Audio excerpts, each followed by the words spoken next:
الحمدللہ رب العالمین والصلاة والسلام علی سید المرسلین وبعد اعوذ باللہ من الشیطان الرجیم بسم اللہ الرحمن الرحیم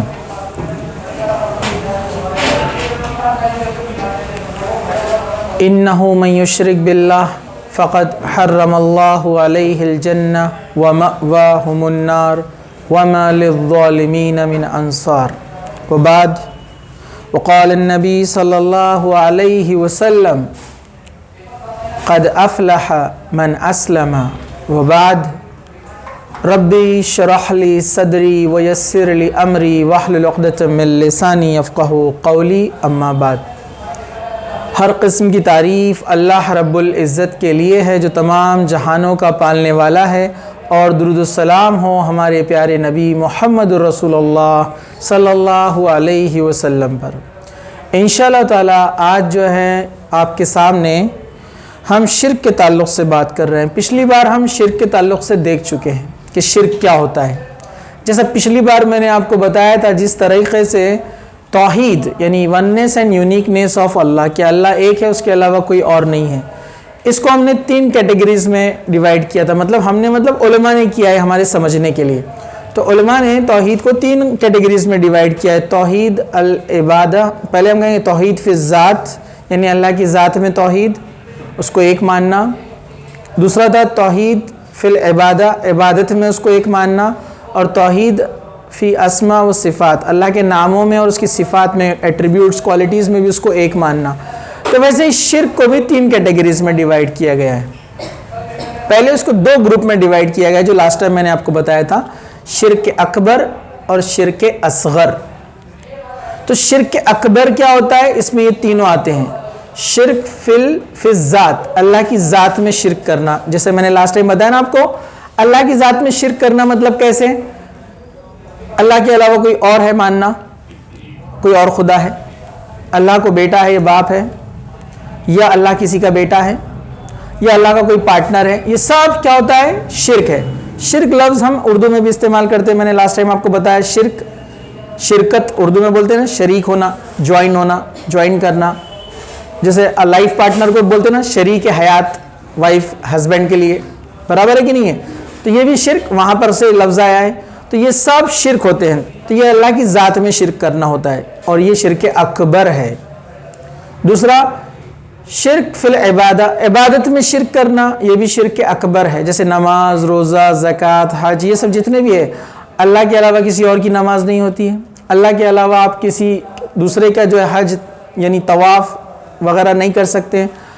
روزہ یعنی جو عبادت ہے یہ اللہ کے لیے ہے۔ قربانی اسپیشلی جو لوگ الگ الگ جگہوں پر جو ہے چڑھاوے چڑھاتے ہیں، بلی چڑھاتے ہیں، تو یہ قربانی ہے، یہ بھی اللہ کے لیے خاص ہے۔ آپ کسی اور کے لیے کریں گے کیا ہو جائے گا؟ تو وہ شرک ہو جائے گا۔ تو یہ آپ کو ذہن میں رکھنا ہے۔ اسی طرح تیسرا کیٹیگری ہے، جیسے توحید میں تیسری کیٹیگری تھی توحید فی اسماء و صفات، ناموں میں اور صفات میں اللہ کے توحید۔ تو ویسے اس کا اپوزٹ ہے شرک میں، یعنی شرک فی اسماء و صفات، اللہ کے ناموں میں اور صفات میں شرک کرنا۔ صفات یعنی ایٹریبیوٹس، تو اللہ کی ایٹریبیوٹس میں شرک کرنا کیسے؟ جیسے اللہ کی صفت ہے دینے والا، انسان کو غریب سے امیر بنانے والا، مال دینے والا، اولاد دینے والا، مشکلوں کو دور کرنے والا، یہ سب کس کی صفات ہے، کس کی کوالٹیز ہے؟ اللہ کی۔ آپ بولیں گے نہیں فلاں جگہ جائیں گے تو بھی مشکلات دور ہوتی ہے، فلاں کے در پہ آپ اپنا سر جھکائیں گے تو بھی مشکلات دور ہوتی ہے، فلاں جگہ جائے تو وہ بابا اولاد دیتے ہیں، فلاں جگہ جائیں گے تو وہ مال دیتے ہیں، غریب کو امیر بنا دیتے ہیں۔ یہ شرک ہے۔ یہ صفات، یہ کوالٹی صرف اللہ کی ہے۔ بولتے ہیں نا لوگ مشکل کشا، مشکلوں کے دور کرنے والے فلاں ہے، نہیں وہ تو اللہ ہے صرف، ٹھیک ہے؟ تو یہ شرک ہو جاتا ہے، شرک فی صفات، اللہ کے صفات میں شرک، اور یہ بھی شرک اکبر ہے۔ تینوں شرک اکبر ہے۔ لاسٹ ٹائم میں نے آپ کو بتایا اللہ کی ذات میں شرک کرنا شرک اکبر، اللہ تعالیٰ کی عبادت میں کسی کو جوائن کرنا شرک اکبر۔ ویسے ہی کیا چیز؟ یس بولیے، اس کی صفات، کوالٹیز، ایٹریبیوٹ یعنی شرک فی صفات، یہ بھی کیا ہے؟ شرک اکبر ہے۔ یہ سب شرک اکبر ہے۔ تو یہ شرک اکبر میں آ گیا۔ اب شرک اصغر، اس سے انسان دائرہ اسلام سے باہر نہیں نکلتا ہے، لیکن اس کو ڈرنا چاہیے. لیکن کبھی کبھار دائرہ اسلام سے باہر بھی نکل جاتا ہے جب وہ اس کو ایزی لیتا ہے، اس کو معمولی سمجھتا ہے اور اس پر جمع رہتا ہے، توبہ نہیں کرتا ہے. علماء نے کہا کہ شرک کو ہم دو قسم میں ڈیوائیڈ کرتے ہیں، شرک اکبر اور شرک اصغر، میجر مائنر. سمجھا آپ کو؟ بڑا شرک، چھوٹا شرک. ٹھیک ہے. تو بڑا شرک ایسا ہے کہ وہ اسلام سے خارج ہو گیا، اس نے کیا تو دین اسلام کا وہ پارٹ نہیں ہے، وہ آدمی کبھی جنت میں داخل نہیں ہوا. اور شرک اکبر کرنے والے کے لیے یہ آیت ہے جو سورہ مائدہ کی میں نے آپ کے سامنے پڑھی، اِنَّهُ مَن يُشْرِكْ بِاللَّهِ فَقَدْ حَرَّمَ اللَّهُ عَلَيْهِ الْجَنَّةَ. جنت میں جائے گا ہی نہیں، جنت اس پر حرام ہے جو شرک کرتا ہے. کتنا ہی نیک انسان ہو، بہت نیکیاں کرتا ہے دنیا کے اندر، بہت مال لٹاتا ہے، لوگوں کی ہیلپ کرتا ہے، بہت اچھے اچھے کام کرتا ہے، ہاسپٹلز بناتا ہے، سب کرتا ہے، شرک کرتا ہے، کوئی فائدہ نہیں ہے. تو شرک کرنے والے کے سارے اعمال برباد کر دیے جاتے ہیں. یہ بات آپ یاد رکھیے. جو پوائنٹ ہمارے پہلے ہو چکے ہیں میں اس کو مختصر سا کہتے ہوئے آگے بڑھ جاؤں گا. تو اس میں آپ کو یاد رکھنا ہے. اب شرک اصغر کے بارے میں بھی آپ کو شارٹ میں پھر سے بتا دوں میں آپ کو. شرک اصغر یا اس کو شرک خفی بھی کہیں گے یہاں پر، جیسے ریا. اللہ کے رسول صلی اللہ علیہ وسلم نے کہا کہ مجھے تمہارے تعلق سے جس بات کا ڈر ہے وہ شرک اکبر نہیں، شرک اصغر کا ہے. آپ نے فرمایا کہ لوگ شرک کریں گے، ایسا شرک کریں گے کہ نماز کے لیے ایک انسان کھڑا ہوگا اور اس کو لگے گا کہ کوئی اس کو دیکھ رہا ہے تو وہ اپنی نماز کو خوبصورت بنا دے گا. یہ شرک، یہ کیا ہے؟ ریا ہے. اور ریا بھی کیا ہے؟ شرک. دکھاوا شرک ہے. حدیث میں ہے دکھاوے کا روزہ، دکھاوے کی نماز، دکھاوے کا حج، یہ سب کیا ہے؟ شرک ہے. لیکن یہ شرک اصغر ہے. اب انسان اگر اس پر جمع رہتا ہے اور اس کو مانتا ہی نہیں ہے کہ غلط ہے تو وہ شرک اکبر میں شامل ہو جاتا ہے. تو یاد رکھیے آپ، دکھاوا جس کو شرک خفی بھی کہا گیا یعنی چھپا ہوا شرک. ریا دکھتا ہے، کس کے دل میں ریا آپ کو معلوم ہے؟ نہیں، یہ چھپی ہوئی چیز ہے. ٹھیک ہے، اس کو ریا کہتے ہیں. ریا کیسے ہوتی ہے؟ آپ نماز پڑھ رہے ہیں، آپ کو پتہ چل جاتا ہے کہ کوئی آپ کو دیکھ رہا ہے، آپ نماز اور خوبصورت بنا دیتے ہیں. یہ کیا ہے؟ ریا ہے، دکھا ہوا ہے.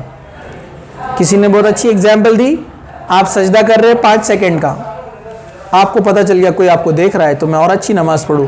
آپ نے اگلا سجدہ 10 سیکنڈ کا کیا، آپ نے شرک کر دیا، آپ کی پوری عبادت بیکار ہو گئی. تو آپ نے ایز یوزول سے ہٹ کر کیا نا، جبکہ آپ کا کام تھا کہ کوئی دیکھے یا نہ دیکھے، مجھے نماز اچھے طریقے سے پڑھنا ہے، کوئی دیکھے یا نہ دیکھے. اسی طرح لوگ روزہ رکھتے ہیں، کسی کو دکھاتے ہیں، دکھاوا کرتے ہیں. حج کو جاتے ہیں، بہت دکھاوا کرتے ہیں. تو یہ سب شرک ہے. ٹھیک ہے. لیکن کبھی یہ شرک اکبر بھی بن جاتا ہے جب یہ عقیدے سے جڑ جاتا ہے. جیسے مثال کے طور پر منافقین. اللہ کے رسول صلی اللہ علیہ وسلم کے زمانے میں جو منافقین تھے وہ پرلے درجے کے منافق تھے، بہت گھٹیا قسم کے منافق. وہ ان کا ٹھکانہ جہنم ہے، پرماننٹ. کیوں؟ علماء نے کہا کہ منافق 2 قسم کے ہیں. ہم اس کو 2 طریقے سے سمجھیں گے. ایک ہے عقیدے والا منافق اور دوسرا ہے عملی منافق، عمل سے. عقیدے والا منافق کون؟ جو اللہ کے رسول کے زمانے میں جو منافقین تھے، آج کے دور میں بھی ہو سکتے ہیں لیکن ہم ان کو پہچان نہیں سکتے. وہ منافق وہ ہوتے ہیں جو دل میں کفر رکھتے ہیں اور دکھاتے ہیں کہ وہ ایمان والے ہیں. مسلمانوں کے ساتھ رہتے ہیں، مسلمانوں کی سوسائٹیز میں رہتے ہیں، ان سے فائدے حاصل کرتے ہیں، لیکن دل ہی دل میں مسلمانوں کے نقصان کا سوچتے رہتے ہیں. وہ مسلمانوں کو دھوکہ دینے کی کوشش کرتے ہیں.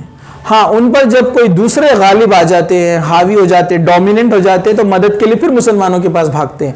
یہ منافق ہوتے ہیں. یہ عقیدے والے منافق ہے جو ظاہر تو کرتے ہیں کہ ہم ایمان والے ہیں. جیسے سورہ بقرہ میں آپ آیت پڑھتے ہیں، 2 رکوع 3 رکوع منافقین کا ذکر ہے، وہاں پر 13 آیتیں ہیں منافقین کے تعلق سے، کہ یہ بتاتے ہیں جب ایمان والوں کے پاس جاتے تو کہتے ہیں ہم تمہارے میں سے ہیں، اور یہ اپنے ساتھیوں کے پاس، شیاطین کے پاس یعنی کافروں کے پاس جاتے تو کہتے ہیں ہم تمہارے میں سے، دونوں طرف.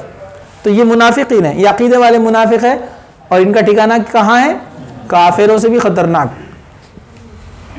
فی الدرک اسفل من النار، جہنم میں سب سے نچلا گھڑا، سب سے نچلا جہاں سے آگ شروع ہوتی ہے، منافقین وہاں ڈالے جائیں گے. اور دوسرا ہوتا ہے عملی منافق. جو عملی منافق ہے اسے چاہیے کہ توبہ کر لے. اللہ کے رسول فرمایا کہ وہ منافق ہے جس میں 3 صفتیں ہو، ایک روایت میں 4 ہے۔ جب بھی بات کرے تو جھوٹ بولے۔ کتنے لوگ جھوٹ بولتے ہیں ہمارے اندر، سوچیے آپ۔ جب بھی بات کرے گا جھوٹ بولے گا، لڑائی جھگڑا ہوگا تو گالی گلوچ کرے گا، امانت رکھی جائے گی تو خیانت کرے گا، کوئی چیز رکھی جائے اس کے پاس تو خیانت کر دیتا ہے۔ یہ منافقین ہے۔ منافقین کو فجر اور عشاء کی نماز بھاری جاتی ہے، بڑی مشکل سے ادا کرتے ہو فجر اور عشاء، ڈرنا چاہیے ہم نے۔ یہ منافقین کی صفت ہے۔ اللہ کے رسول نے فرمایا کہ جس میں صفتیں ہو اس کو نکال دے وہ اپنے اندر سے، لیکن یہ عملی منافق کہلائے گا۔ یہ منافق ویسا نہیں ہے جو دھوکہ دینے والے تھے، ٹھیک ہے۔ چلیے، شرک قرآن مجید کی روشنی میں یہ ہم دیکھ رہے تھے یہاں پر، تو قرآن کے اندر شرک کے تعلق سے جو باتیں بتائی گئی ہیں اب اس کو لے کر ہم آگے بڑھتے ہیں۔ پہلے میں مختصر سا وہ بتا دوں جو پہلے میں اس سے پہلے بول چکا ہوں۔ شرک کرنے والا سب سے بڑی جہالت میں ہوتا ہے، یعنی اس کو بولتے ہیں اگنورنٹ، وہ جہالت میں ہوتا ہے۔ شرک انسان کو آسمان کی بلندیوں سے گرا کر جو ہے زمین کی پستی میں گرا دیتا ہے، ٹھیک ہے۔ اسی طرح مشرک انسان کو اللہ کا ذکر پسند نہیں آتا، وہ بے چینی محسوس کرتا ہے جب اللہ کا ذکر کیا جاتا ہے تو، اور دوسری کچھ بات کی جائے تو اس کو بڑا مزہ آتا ہے۔ اللہ کے بارے میں جب بتاتے ہیں تو وہ دل چراتا ہے، ٹھیک ہے۔ یہ مشرکین کی پہچان ہے قرآن نے جو کہا۔ شرک جو ہے، شرک کرنے والے کے تمام نیکیاں ختم کر دی جاتی ہے، یہ بھی ہم دیکھ چکے تھے جو سورہ مائدہ کی آیت میں نے شروعات میں بیان کی، ٹھیک ہے۔ چلیے اب ہم آگے اس کو کنٹینیو کرتے ہیں یہاں سے۔ شرک کے معاملے میں والدین یا کسی عالم دین یا کسی مرشد یا بڑے بزرگ کی بات بھی ماننا حرام ہے۔ شرک کے تعلق سے اگر کوئی آپ کو شرک کرنے کے لیے کہے تو والدین ہوں، کتنے ہی بڑے بزرگ ہو، کتنے ہی بڑے انسان ہو، سماج سوسائٹی میں کتنا ہی ان کا دبدبہ ہو، کتنے بھی معتبر ہو وہ، لیکن کیونکہ یہ بات کیوں کہہ رہے ہیں ہم یہاں پر، ان ہستیوں کے نام کیوں لے رہے ہیں ہم، انسان ان کی سنتا ہے اور ہر بات سن لیتا ہے، تو اسلام اس سے منع کرتا ہے، اندھی تقلید سے، بنا دیکھے کوئی چیز کو ماننے سے۔ تو والدین کی بات، ہر بات آپ کو ماننا ہے، لیکن شرک کی بات نہیں مان سکتے۔ سورہ عنکبوت آیت نمبر 8 اللہ تعالیٰ نے کہا، ہم نے انسان کو ہدایت کی ہے کہ وہ والدین کے ساتھ حسن سلوک کرے، والدین کے ساتھ، ماں باپ کے ساتھ اچھی زندگی گزارے، ان کے ساتھ اچھا برتاؤ کرے، اچھا ویوہار کرے، ان کے ساتھ اچھی ادب سے، نرمی سے بات کرے۔ اس کا معنی یہ ہے یہاں پر، اگر والدین زور ڈالے کہ تو میرے ساتھ کسی کو شریک ٹھہرائے تو جسے تو نہیں جانتا تو ان کی اطاعت نہ کرنا، تو پھر ان کی بات نہیں ماننا، اور میری ہی طرف تم سب کو پلٹ کر آنا ہے، پھر میں تم سب کو بتاؤں گا کہ تم کیا کیا کرتے تھے۔ تو اللہ تعالیٰ نے کہا کہ والدین کے ساتھ اچھائی سے رہو، چاہے وہ کافر کیوں نہ ہو۔ کسی کے والدین اگر ایمان پر نہیں ہیں تو بھی ان کا ریسپیکٹ کرنا ہے، تو بھی ان کا ادب کرنا ہے، تو بھی ان کی بات ماننا ہے، ہر بات ماننا ہے، سوائے کس چیز کے؟ شرک کی بات ان کی نہیں مانی جائیں گی۔ وہ کہیں گے فلاں جگہ سجدہ کرو، اللہ کے علاوہ نہیں مانی جائیں گی۔ حضرت سعد بن ابی وقاص جب اسلام لائے تو ان کی والدہ نے کہا میں نہ کھاؤں گی نہ پیوں گی، بھوکی مر جاؤں گی اگر تم نے واپس اللہ تعالیٰ کو چھوڑ کر، اللہ کے رسول کو چھوڑ کر پرانے اپنے دین پر، مذہب پر نہیں آئے تو۔ حضرت سعد بن وقاص والدہ سے بہت محبت کرتے تھے، کیا کرنا سمجھ میں نہیں آ رہا تھا۔ اللہ کے رسول صلی اللہ علیہ وسلم نے لیکن ہدایت دی تھی، سمجھایا تھا کہ شرک نہیں کرنا ہے کسی بھی حال میں، والدین بھی کہے تو ان کی بات نہیں ماننا ہے۔ تو انہوں نے کہا کہ اپنی والدہ سے جا کر کہا کہ اس کے علاوہ آپ جو بات کہیں گے مانوں گا، شرک نہیں کر سکتا، اللہ کی عبادت سے منہ نہیں موڑ سکتا۔ والدہ آخر تھک ہار کر بعد میں بات مان لی، وہ بھی ایمان لا لی، کیونکہ سعد بن وقاص کے جو اخلاق انہوں نے دیکھا کہ بیٹے کو اتنا برا بھلا کہتی ہوں میں، گالی گلوچ کرتی ہوں، پھر بھی وہ میری خدمت کرتا ہے، مطلب یہ دین اچھا دین ہے، یہ اسلام صحیح دین ہے، جبھی تو بیٹا اتنے اچھے سے رہتا ہے میرے ساتھ، اتنا برا بھلا کہنے کے بعد بھی وہ میری خدمت کرتا ہے، ریسپیکٹ دیتا ہے۔ تو متاثر ہو گئی، انسپائر ہو گئی ان کی والدہ ان سے، اور اسلام لے آئی، ٹھیک ہے۔ تو ان کے ساتھ حسن سلوک سے رہنا ہے، اچھی بات ماننا ہے، شرک کی بات ان کی نہیں مانی جائیں گی، چاہے وہ کتنا ہی کہے، یہاں تک کہ اگر وہ کہہ دے کہ میں اپنی جان دے دوں گی اگر تم نے شرک نہیں کیا تو بھی آپ شرک نہیں کر سکتے، ٹھیک ہے۔ چلیے، مشرک مرد یا عورت کا توحید پرست عورت یا مرد سے نکاح حرام ہے۔ ایک آدمی مسلمان ہے، ایمان والا ہے، یا ایک عورت مسلمان ہے، ایمان والی ہے، تو وہ کسی مشرک مرد یا عورت سے نکاح نہیں کر سکتے، یہ بات طے ہے۔ قرآن نے کہا سورہ بقرہ آیت نمبر 221، سورہ نمبر 2 آیت نمبر 221، مشرک عورتوں سے نکاح ہرگز نہ کرو جب تک کہ وہ ایمان نہ لے آئے۔ ایک مومن لونڈی مشرک آزاد عورت سے بہتر ہے، اگرچہ وہ تمہیں آزاد عورت کتنی ہی پسند ہو۔ کیا مطلب ہے اس کا؟ اللہ تعالیٰ کہہ رہا ہے کہ اللہ تعالیٰ کہہ رہا ہے، اللہ تعالیٰ کے الفاظ ہے، یہ قرآن کے الفاظ ہے، یہ بات یاد رکھیے آپ، حدیث بھی نہیں ہے، ڈائریکٹ اللہ تعالیٰ کی بات ہے قرآن، کہ ایک مشرک عورت سے مطلب ایک مرد نکاح، ایک مسلمان کسی شرک کرنے والے سے نکاح نہیں کر سکتا، چاہے وہ آزاد مشرک عورت ہو۔ آزاد مشرک عورت سے اشارہ یہ کیا گیا کہ وہ ہو سکتا ہے بہت خوبصورت ہوں گی، مالدار ہوں گی، بڑے خاندان سے ہوں گی، بہت سوسائٹی میں اس کا نام نمود ہوگا، بہت مشہور ہوں گی وہ، اور تم کو بہت پسند بھی ہوں گی، لیکن اللہ کے نزدیک اس سے بہتر وہ ہے جو ایک غلام مسلم عورت ہے، اس سے نکاح کرو۔ غلام سے مطلب یہاں پر ایک اشارہ دیا جا رہا ہے، کیونکہ اس زمانے میں غلاموں کا کیا معاملہ تھا؟ رائٹس نہیں ہوتے تھے زیادہ، کوئی پوچھنے والا نہیں ہوتا تھا، خاندان کا اتا پتہ نہیں، مال دولت تو ہوتی نہیں تھی، اور اکثریت کیا ہوتی تھی؟ خوبصورتی سے بھی دور، لیکن اللہ کے نزدیک وہ محبوب ہے، کیونکہ اس کے اندر کیا ہے؟ ایمان۔ اللہ کو ایمان پسند ہے۔ وہ شرک کرنے والی چاہے کیسی ہو دکھنے کے لیے، کتنا ہی مال اس کے پاس ہو، آزاد ہے، کیونکہ رائٹ زیادہ رہتے نا آزاد کے، تو کہا کہ اللہ کے نزدیک وہ بہتر نہیں ہے، بہتر یہ ہے۔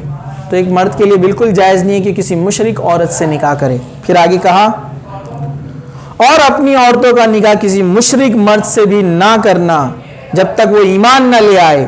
ایک غلام مومن مرد آزاد مشرک مرد سے بہتر ہے، چاہے وہ مرد تمہیں کتنا ہی پسند ہو۔ سیم بات وائس ورسا، سمجھا؟ آپ کو سمجھ گئے ہوں گے، اب اس کا ہم ایکسپلینیشن نہیں دیتے، تو یہ جائز نہیں ہے۔ لیکن کتنی افسوس کی بات ہے، خیر بات نکاح کی نہیں ہے لیکن عام بات میں کہہ رہا ہوں کہ آج کل ہمارے جو نوجوان لڑکے لڑکیاں ہیں وہ بولتے ہیں فلاں کے ہم فالوور ہیں، فلاں کے فین ہیں ہم، اور کس کے فین ہیں؟ جو شرک کرتا ہے، اللہ کے نزدیک وہ کچھ نہیں ہے اور آپ اس کے فین ہیں۔ لڑکیوں کا بھی معاملہ ہے، فلاں کی فین ہے مشرک آدمی کی، پہلے تو نامحرم مرد، اوپر سے وہ مشرک اور اس کے فین ہیں۔ لڑکوں کا بھی یہ معاملہ ہے، فلاں کے فالوور ہے، فلاں بڑی پسند آتی ہے، فلاں اچھی دکھتی ہے نا، حالانکہ کیا ہے وہ شرک کرتی ہے، اللہ کو پسند نہیں ہے، لیکن آپ اس کو لائک کر رہے ہیں، آئیڈیل بنا رہے ہیں اپنا، ہے نا، فالو کر رہے ہیں، تو یہ کیا ہے؟ آپ کیا اللہ کی نظر میں اچھے رہیں گے؟ کیا اللہ کی نظر میں آپ بہتر رہیں گے؟ بالکل بھی نہیں۔ تو اس بات سے ہم سمجھ سکتے ہیں اس کو۔ چلیے آگے بڑھتے ہیں۔ حالت شرک میں جو انسان مر جائے اس کے لیے دعائیں مغفرت نہیں کی جائیں گی۔ سورہ توبہ آیت نمبر 113، اللہ تعالیٰ نے کہا، سورہ توبہ 9 نمبر کا سورہ ہے، آیت نمبر 113، نبی کو اور ان لوگوں کو جو ایمان لائے ہیں یہ بات زیبا نہیں دیتی، مطلب سوٹ نہیں کرتا کہ وہ مشرکین کے لیے مغفرت کی دعا کرے، چاہے وہ ان کے رشتہ دار ہی کیوں نہ ہو، جب تک کہ ان پر یہ بات کھل چکی ہے، مطلب واضح ہو گئی، کلیئر ہو گئی ہے کہ وہ جہنم کے مستحق ہے۔ وہ مشرک جو شرک کر کے مر گیا وہ جہنم میں جانے والا ہے، نرک میں جانے والا ہے، اس کے لیے دعا نہیں کر سکتے۔ تو چاہے تمہارے رشتہ دار کیوں نہیں رہتے، اللہ کے رسول سے کہا اللہ تعالیٰ نے، اور اے ایمان والو تمہارے بھی کوئی رشتہ دار ہو، ٹھیک ہے، کیونکہ اللہ کے رسول صلی اللہ علیہ وسلم نے عبداللہ بن ابی کی کہ جو آپ کو پتہ ہے نا منافقوں کا جو سردار تھا، اس کی نماز جنازہ آپ نے پڑھائی تھی، حالانکہ ابھی یہ آیت نازل نہیں ہوئی تھی۔ اس کے بعد آپ کو حکم دیا گیا کہ منافقین کے لیے آپ اور مشرکین کے لیے جو ہے آپ دعائے مغفرت نہیں کر سکتے، ٹھیک ہے۔ تو جو کفر پر مر جائے، اس حالت میں مر جائے کہ اللہ کے ساتھ شرک کرتا تھا، اس کے لیے دعا بھی نہیں ہو سکتی مغفرت کی. ٹھیک ہے، آپ کو پتا ہے ابراہیم علیہ السلام، نبیوں نے دعائیں مانگی نا. ابراہیم علیہ السلام نے بھی دعا مانگی تھی اپنے والد کے لیے. قیامت کے دن ان کے والد کو جہنم میں ڈالا جائے گا. ابراہیم علیہ السلام کے والد، دیکھیے ابراہیم علیہ السلام جس کی نسل سے 2000 سے زیادہ انبیاء آئے، ان کو کیا کہا جاتا ہے؟ باب الانبیاء، انبیاؤں کے باپ، ہے نا. حضرت ابراہیم علیہ السلام، ان کے باپ ایمان نہیں لائے تھے، وہ جہنم میں ان کو ڈالا جائے گا. تو وہ اللہ تعالیٰ سے کہیں گے یا اللہ تو نے مجھ سے کہا تھا کہ مجھے رسوا نہیں کرے گا. تو اللہ تعالیٰ کیا کرے گا؟ ان کے والد کو بچھو کی شکل کا بنا دے گا اور پھر ان کو اٹھا کر جہنم میں ڈال دیا جائے گا، کہ تاکہ ابراہیم علیہ السلام کو بھی یہ بات فیل نہ ہو کہ ان کے باپ کو جہنم میں ڈالا جا رہا ہے. لیکن ان کو معافی نہیں ہے، کیونکہ شرک کر کے چلے گئے اس دنیا سے، مر گئے اسی حالت میں، تو ان کو معافی نہیں ہے. دیکھیے کس کے بارے میں بات چل رہی؟